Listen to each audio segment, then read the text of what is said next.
오늘은 부활주일입니다. 지난 주간 우리는 기독교의 오랜 전통을 따라서 고난주간으로 기념하고 또 지냈지요. 예수님의 고난당하심과 죽으심이 우리에게는 상징이나 상상의 이야기가 아니라 신화 속에 나오는 것처럼 그런 이야기가 아니라 역사 속에서 분명히 일어난 실제의 사건이기에 그 송구스러움과 고마움을 놓치지 않으려고 한 주간 특별히 몸과 마음을 추스렸습니다. 그리고 오늘은 주님께서 죽음에서 부활하신 부활주일입니다. 고난주간을 어떻게 보내셨는지에 따라 부활주일을 맞이하는 마음이 다르실 겁니다. 고난주간 자신의 모습에 절망하고 예수님의 사랑에 눈물을 흘리셨다면 여러분에게 부활주일은 빛의 날입니다. 하지만 아무런 마음 없이 보냈다면, 일상과 별 다름없이 고난주간을 보냈다면 부활주일도 별 다름없는 날이 될 것입니다. 부활의 기쁨은 반드시 죽음의 고통과 암울함을 통과해야 하기 때문이지요. 우리 오랜 2000년 가까이 오랜 부활의 인사를 우리 나누지요. 제가 주께서 부활하셨습니다. 그러면 여러분은 참으로 부활하셨습니다. 이렇게 화답하는 인사입니다. 주께서 부활하셨습니다. 주께서 부활하셨습니다. 아멘. 예. 오늘부터 4월 한 달은 부활을 누리다라는 시리즈 주제를 가지고 부활에 대한 메시지를 나누고자 합니다. 부활주일 설교를 준비하면서 반성하는 마음을 가지게 되었기 때문인데요. 부활이 기독교의 핵심 메시지인데도 예수님의 부활에 대한 메시지는 부활절에만 잠시 묵상하고 만다는 그런 생각이 들었습니다. 부활 찬양도 부활절 기간에만 부르고 끝나지요. 하지만 그것보다 더 저를 부끄럽게 한 건 이렇게 부활절 인사가 있을 만큼 우리에게는 가장 흥분된 날이 부활절임에도 부활절 설교는 한 해 중 가장 지루한 설교처럼 느껴지기 때문입니다. 지루하다는 말을 오해하지 마십시오. 지루하다는 말은 부활절 설교는 언제나 예측 가능하고 본문을 보면 설교 제목을 보면 오늘 이런 내용이니까 이런 말씀하시겠고 제목이 이러니까 이렇게 하게 되겠다. 그렇게 예측 가능하고 또 해마다 비슷비슷한 경우가 아주 많기 때문에 그렇습니다. 저도 그렇습니다. 저의 외장 하드에는 제가 그동안 했던 15년가량의 거의 모든 설교가 들어있는데요. 저장되어 있는데 부활절 관련 설교를 살펴보니까 모두가 다 한 가지 주제를 이리저리 변형하려고 애쓴 설교였습니다. 부활이 사실인 것을 믿으십시오. 무덤은 비어 있었습니다. 증거는 충분합니다. 예수님은 진짜로 죽은 자 가운데서 살아나셨습니다. 예수님은 진짜 부활하셨습니다. 그리고 지금도 살아계십니다. 부활하신 예수님을 믿으십시오. 이 말을 이렇게도 했다가 저렇게도 했다가 굉장히 애쓴 그런 설교들이었습니다. 물론 어떤 의미에서 설교가 같은 내용이거나 설교자들이 같은 메시지를 전한다는 것이 부끄러워할 일은 아닙니다. 그만큼 그것이 중요하기 때문에 가감없이 또 순수하게 전해야 하는 것이지요. 하지만 그 말씀이 듣는 사람들의 마음속에서 새롭고 활기차려면 설교자들은 끊임없이 그 메시지를 재포장하는 방법들을 찾아내야 하는구나 라는 마음입니다. 그 기초가 무엇일까? 당연히 성경을 상세하게 해석하는 것입니다. 그래서 부활이라는 주제를 가지고 4번에 걸쳐서 성경 그 관련된 본문 구절을 상세하게 좀 바라보고자 합니다. 이렇게 이야기하고 나니까 제가 너무 거창하게 말한 것은 아닌지 조금 염려스럽긴 합니다. 아마 어떤 분은 오늘 본문과 제목을 보고 또 설교 노트를 이미 읽으시고 오늘 목사님 이런 내용이겠구나 하고 이미 나름대로 다 정리한 분이 계실 것 같은 그런 불길한 생각도 들긴 하는데요. 목회자들 사이에서는 절기 설교가 가장 어렵다고 공통적으로 말합니다. 저도 그렇고요. 왜냐하면 뻔한 메시지 때문입니다. 그런데 부활절이라는 절기 주제를 가지고 그것도 4번에 걸쳐 성경을 상세하게 바라보겠습니다. 제가 그렇게 하는 이유는 부활의 기쁨과 의미와 능력을 우리가 더 알기 원하는 그런 소망함 때문이고, 그러니 또 부활 설교야? 부활이야? 그런 말 하지 마십시오. 또 개인적으로는 제가 얼굴 가지고 목회한다는 말을 듣고 싶지 않아서입니다. 남들은 제가 얼굴로 목회한다고 생각하지만 아니야, 난 말씀을 연구하고 풀어내고 오늘의 삶 속에서 공동체적으로 살아내려는 영성으로 목회해 하고 가르쳐주고 싶어서입니다. 이 좋은 날 여러분이 이렇게 진지하게 반응하시면 제 얼굴 보고 결혼한 제 아내를 제 아내에게 신뢰를 범하는 겁니다. 우리 다 함께 마가가 전하는 부활의 소식을 함께 들어볼까요?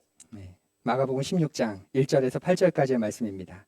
신약성경 마가복음 16장 1절에서 8절 말씀입니다. 설교 노트를 참고하셔도 되고 또 앞을 보시며 우리 함께 봉독합시다. 안식일이 지났을 때에 막달라 마리아와 야고보의 어머니 마리아와 살로메는 가서 예수께 발라드리려고 향료를 샀다. 그래서 일해의 첫날 저녁 새벽 해가 막 돋은 때에 무덤으로 갔다. 그들은 누가 우리를 위하여 그 돌을 무덤 어귀에서 굴려내 주겠는가 하고 서로 말하였다. 그런데 눈을 들어서 보니 그 돌덩이는 이미 굴려져 있었다. 그 돌은 엄청나게 컸다. 그 여자들은 무덤 안으로 들어가서 웬 젊은 남자가 흰옷을 입고 오른쪽에 앉아 있는 것을 보고 몹시 놀랐다. 그가 여자들에게 말하였다. 놀라지 마시오. 그대들은 십자가에 못 박히신 나사렛 사람 예수를 찾고 있지만 그는 살아나셨소. 그는 여기에 계시지 않소. 보시오. 그를 안장하였던 곳이오. 그러니 그대들은 가서 그의 제자들과 베드로에게 말하기를 그는 그들보다 먼저 갈릴리로 가실 것이니 그가 그들에게 말씀하신 대로 그들은 거기에서 그를 볼 것이라고 하시오. 그들은 뛰쳐나와서 무덤에서 도망하였다.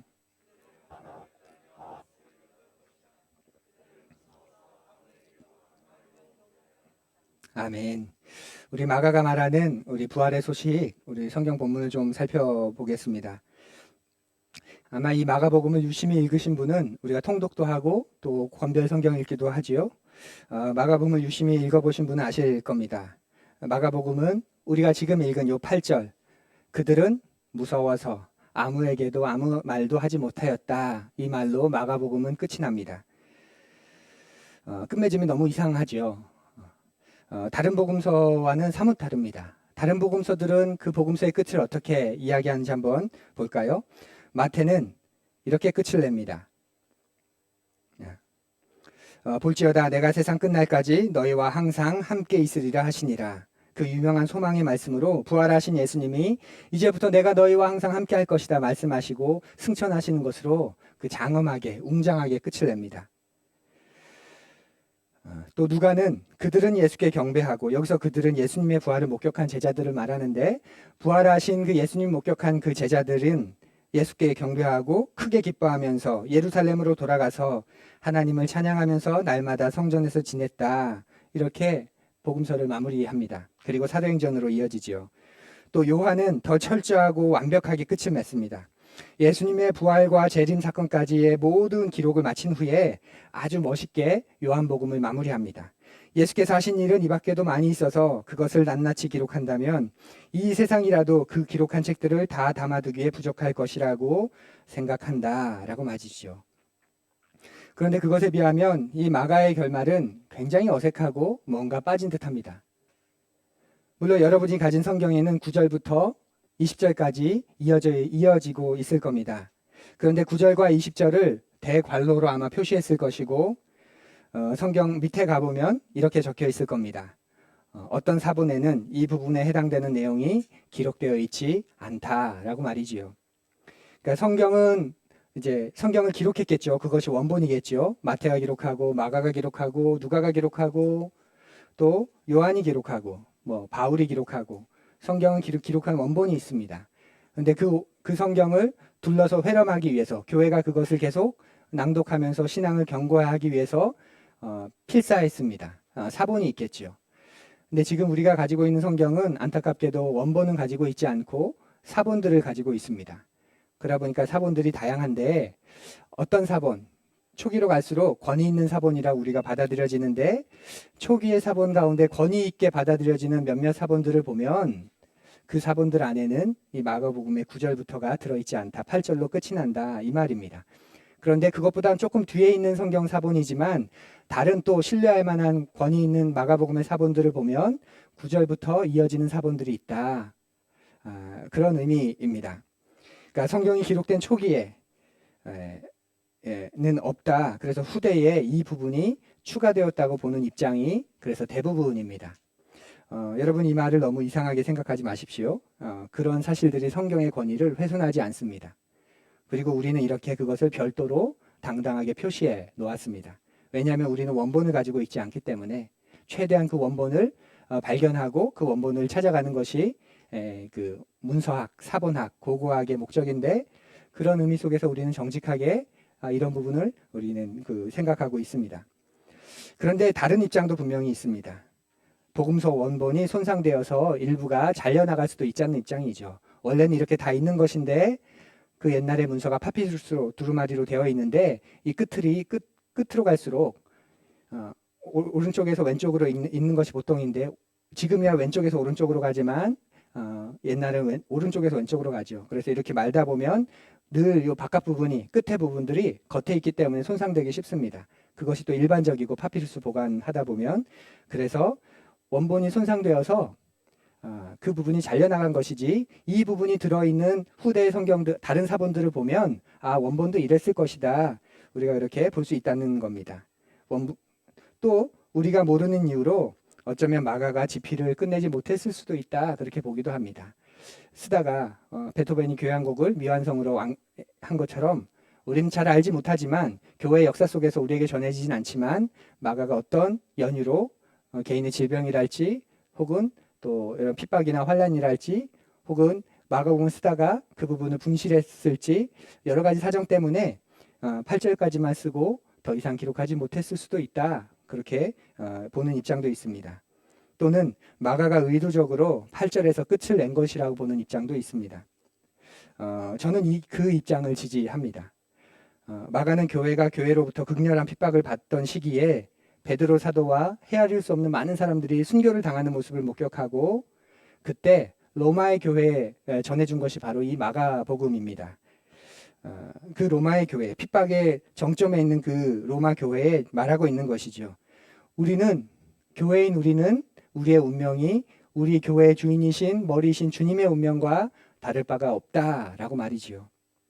예수님을 따른다는 건 십자가의 길을 가는 것이다. 그것을 마가복음을 전체를 통해서 종의 이야기를 하면서 전체를 통해서 이야기하다가 결말에서 그렇게 끝을 맺고 있는 겁니다. 십자가가 부활의 영광에 감싸여 있지만 그럼에도 불구하고 십자가는 십자가다. 로마에 있는 박해받는 성도 여러분, 우리는 십자가를 먼저 짊어져야 부활의 영광에 동참하는 사람입니다. 그런 의미로 의도적으로 8절에서 이렇게 끝을 냈다고 보는 입장도 있습니다.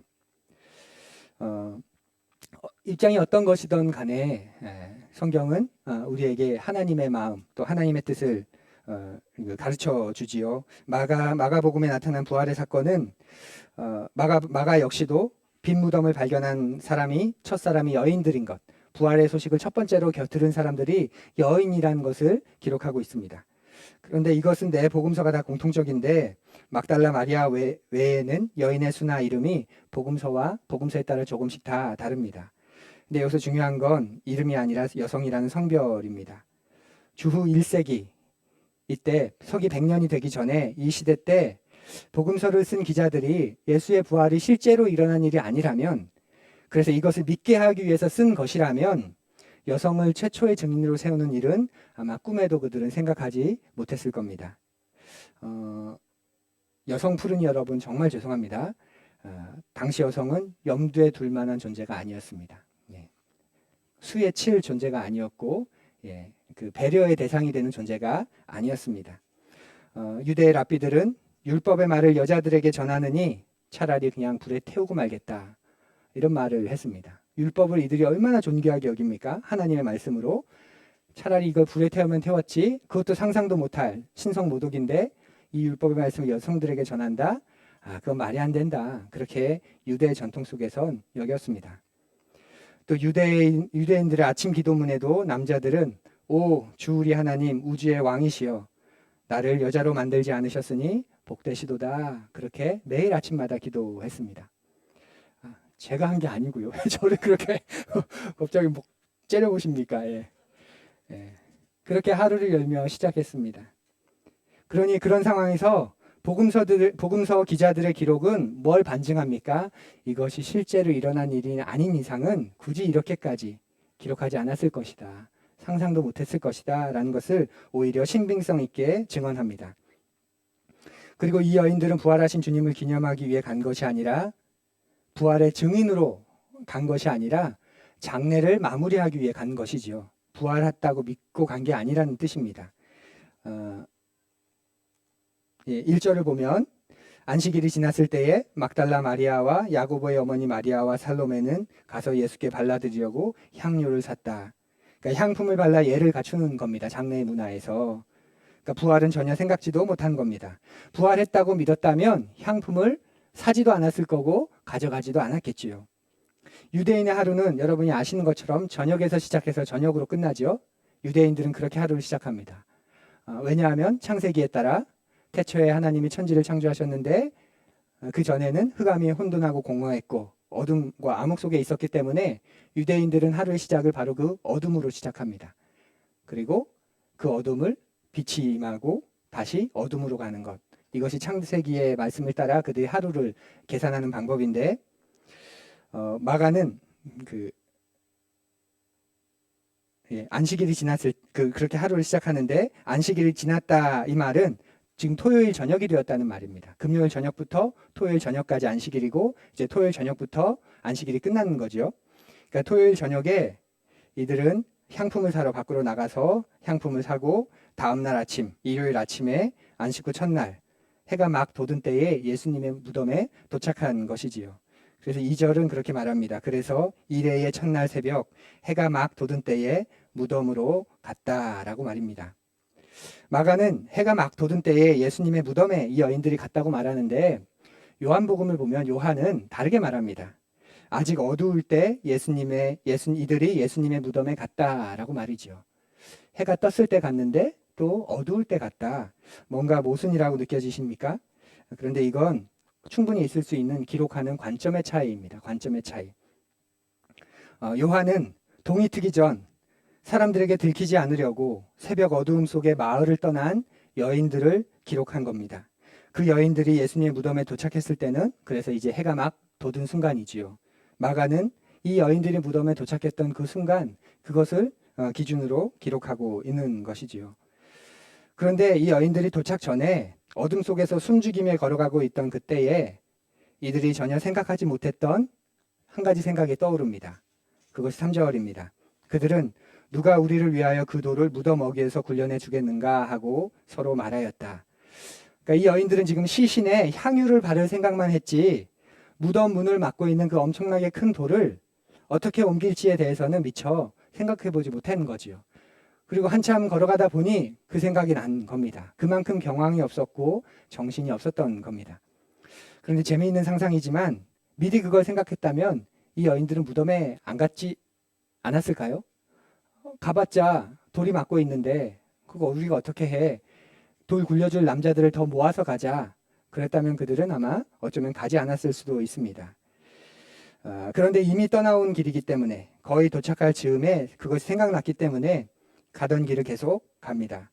그런데 무덤에 도착했을 때 놀랍게도 그 엄청난 돌이 굴려져 있는 것을 발견합니다. 누가 한 것일까요? 당연히 하나님이 하신 것이죠. 이런 표현들을 우리는 이미 굴려져 있었다. 이런 표현들을 우리는 성경에서 신적인 수동태라고 말합니다. 행위의 주체가 하나님이시고 인간은 그저 그것을 수동적으로 경험하는 그런 의미로 나타냅니다. 그래서 여인은 그렇게 그 돌이 옮겨진 것을 보고 무덤 안으로 들어갑니다. 분명히 몸을 구부리고 들어갔을 겁니다. 당시의 전통을 보면 무덤의 입구는 작고 낮은 경향이 있어서 고개를 숙이고 들어가야 되고 들어가 보면 그 안에는 2m 정도 되는 그런 높이의 공간들이 나오는 것이 보통이기 때문입니다. 그런데 그 안에서 여인들은 흰 옷을 입은 한 청년을 만나게 되지요. 천사입니다. 왜냐하면 예수님의 부활 자체를 인간의 눈으로 목격한 것이 아니기 때문에 천사가 그것을 증언하기 위함입니다. 그래서 부활의 증인은 천사들이 되고 있습니다. 그 말을 들은 또 그 천사를 본 여인들은 놀라서 제정신이 아닙니다. 몹시 놀랐다는 이 말은 소스라쳤다라는 표현에 가깝습니다. 그래서 천사가 말하지요. 놀라지 말라. 그대들은 십자가에 못 박히신 나사렛 사람 예수를 찾고 있지만 그는 살아나셨다. 그는 여기에 계시지 않다. 봐라. 이곳이 그분이 누워 있었던 곳이다. 라고 말합니다. 주님이 살아나셨다는 말에 여인들은 어떤 반응이었을까요? 여러분 한번 상상을 좀 자극해 보십시오. 주님이 살아나셨다는 천사의 말에 여인들은 어떤 반응이었을까요? 안심했을까요? 이제 슬픔 끊이시다. 그러면 그렇지 안심했을까요? 아니면 와우, 어메이징 그렇게 놀랐을까요? 아니면 혼돈스러워했을까요? 혼돈스러워하지 않았을까요? 저는 그렇게 느껴집니다. 왜냐하면 죽어 계셔야 하는 예수님을 지금 살아계시다라고 말하고 있기 때문에 그래요. 여인들의 믿음이 없다고요? 근데 오늘날도 그렇지 않습니까? 우리도 살아계신 주님보다는 죽으신 그리스도를 받아들이는 게 솔직히 더 쉽지요. 더 마음이 편안합니다. 나를 위해 죽으신 그리스도는 일종의 안정감을 줍니다. 주님이 너를 위해 죽으셨어. 마음의 안정이 됩니다. 하지만 살아계신 그리스도는 끊임없이 놀라움을 줍니다. 주님이 너를 위해 죽으셨어. 아, 감사하다. 이제 그 주님 생각하며 살아야지. 그러면 끝이 나지만 주님이 살아나셨다. 그 주님이 너와 함께 하신다.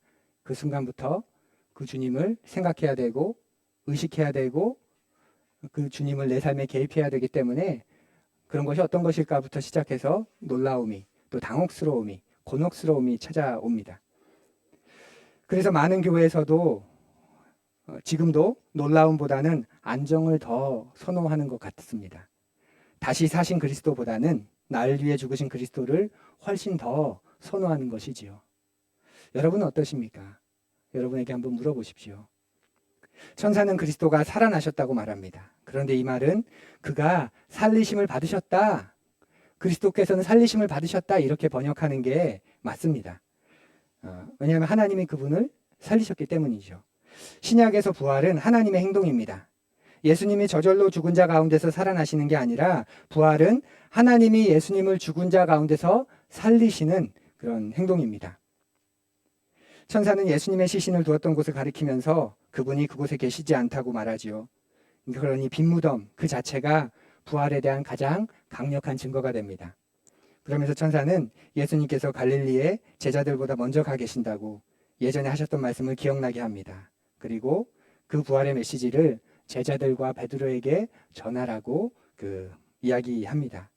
오늘 저는 이 마가의 이야기 속에서 특별히 이 부분을 주목해 보려고 합니다. 7절인데요. 우리 7절 말씀을 함께 읽어보지요.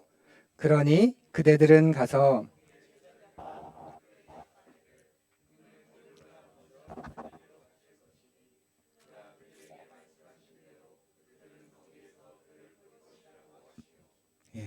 마가가 전한 부활의 소식 앞에서 저는 이 구절을 오늘 좀 중요하게 그리고 의미 있게 그리고 우리에게 적용해 보려고 합니다. 말이라는 것에 있어서 말에 있어서 단어의 순서는 굉장히 중요합니다. 단어의 순서. 의미 없이 내뱉기도 하지만 은연중에 그 단어 안에 마음이 담겨 있는 경우가 허다하지요. 더군다나 천사의 말이라면 더 할 겁니다. 천사가 말합니다. 천사가 이렇게 말했다고 생각해 보십시오. 그러니 그대들은 가서 베드로와 제자들에게 말하십시오 라고 말이지요. 어떤 느낌인지 느껴지십니까? 베드로와 제자들에게 말해. 이 말 속에서는 베드로가 강조되어 있습니다. 베드로가 가장 먼저 알아야 돼. 베드로가 가장 중요한 제자야. 그런 느낌입니다. 그런데 천사는 다르게 말합니다. 그러니 그대들은 가서 그의 제자들과 베드로에게 말하기를 이렇게 이야기합니다. 여러분 혹시 뭔가 좀 느껴지십니까? 뭐가 느껴지십니까?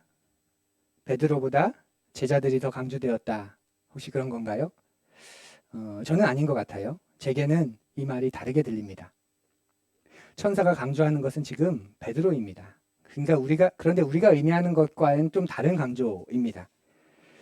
천사가 강조하는 것은 그러니 베드로를 잊지 마라는 말입니다.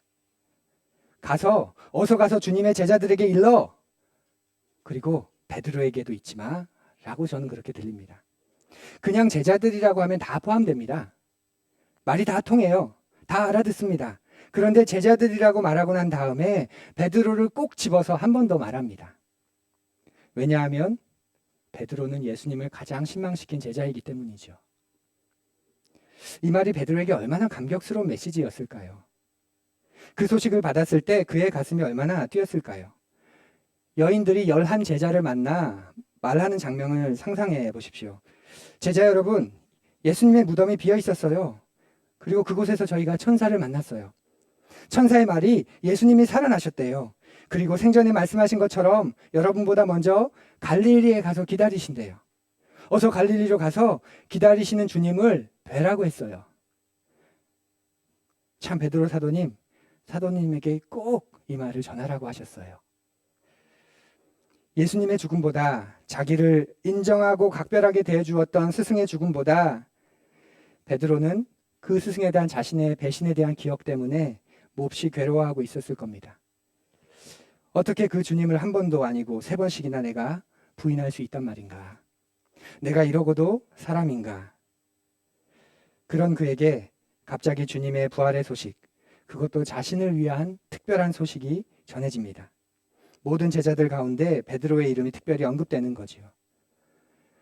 이 부활에서 마가가 전하는 부활의 소식에는 그래서 용서의 메시지가 있습니다. 베드로는 주님께 등을 들렸을지 모르지만 주님은 그에게 등을 돌리지 않으셨습니다. 천사의 메시지는 베드로에게 사랑과 용서를 확신시켜 준 겁니다.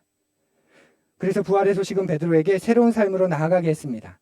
자신의 수치와 모멸감과 저주받은 듯한 자신의 삶이 그리스도와 함께 못 박혔고 그의 살아나심으로 그에게도 새로운 삶이 시작되었음을 알게 한 거지요.